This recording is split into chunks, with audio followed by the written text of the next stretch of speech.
Three major efforts to reform local transit agencies died in the legislature, but why? I'm Charles Blaine, and this is Texas Tomorrow.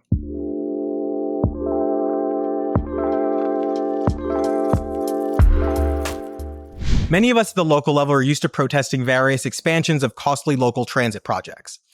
These projects usually promise significant ridership, but they never really deliver. They promise to stay within budget, but they always exceed it. And they promise to be of a limited scope, and they never truly are. On top of all of that, a lot of these expansion projects are funded by bonds, which are put on the ballot by appointed, not elected members of that transit agency.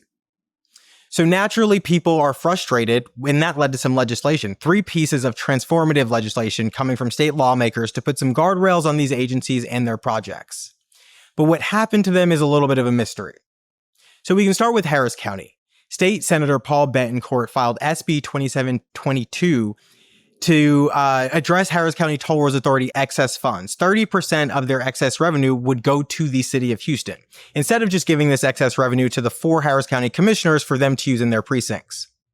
So the city of Houston's portion, which would have come out to about $80 million, would have been limited to spending on police and fire. The bill would have also required the authority to hire an independent auditor to make sure funds were spent appropriately. Unfortunately, despite being led by Republicans in a Republican legislature, the bill made it through committee and was sent to the Calendars Committee to receive a full floor vote, but it never received a date for that, so it died. Next, we have DART reform, or the Dallas Area Rapid Transit Agency reform, led by State Representative Matt Shaheen. This pair of House and Senate bills would have required the agency to set aside 25% of its annual sales tax revenue for a program for member cities to use for local projects. Think road repairs, maintenance, things like that. This would have amounted to about $230 million going out of DART to smaller cities in 2026. The cities like Plano, for instance, which pays more than $100 million into DART every year, argue they don't see a benefit for what they pay. In 2023, Plano paid $109 million into DART, and DART only spent $44 million in their city. The House bill made it through committee and then was sent to Calendars Committee to be scheduled for a floor vote, and oddly, like the Harris County Toll Road Authority bill, it was just never set for a hearing, so it didn't get a vote. Then there was probably the biggest and most notable of them all, which was State Rep Ellen Troxler's bill for Project Connect, and a companion piece of legislation from State Senator Paul Betancourt. Project Connect's a $7 billion light rail project passed by Austin voters that comes with a 21% tax increase.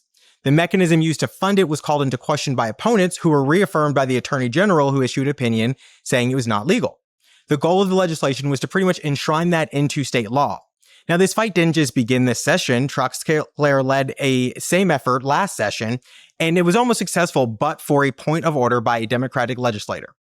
So naturally, you would think that if it made it that far and had widespread support last session, this session would have been an easy sell, but one of the reform bills made it through committee and was, guess what, sent to Calendars to get a full vote, but was never to be seen again.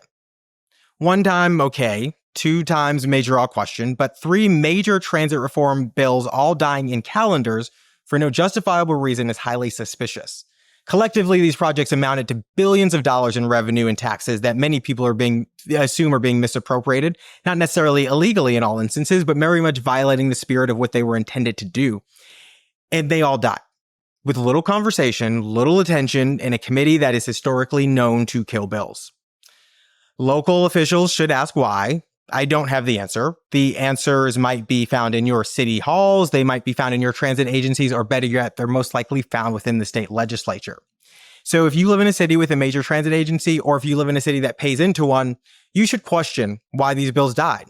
And you should also pay attention to what reforms might come in the future, whether it's locally or at the state level. Thanks for tuning in to this week's episode of Texas Tomorrow. Please like, share, and comment, and let us know if there's something going on in your neighborhood that you'd like us to talk about.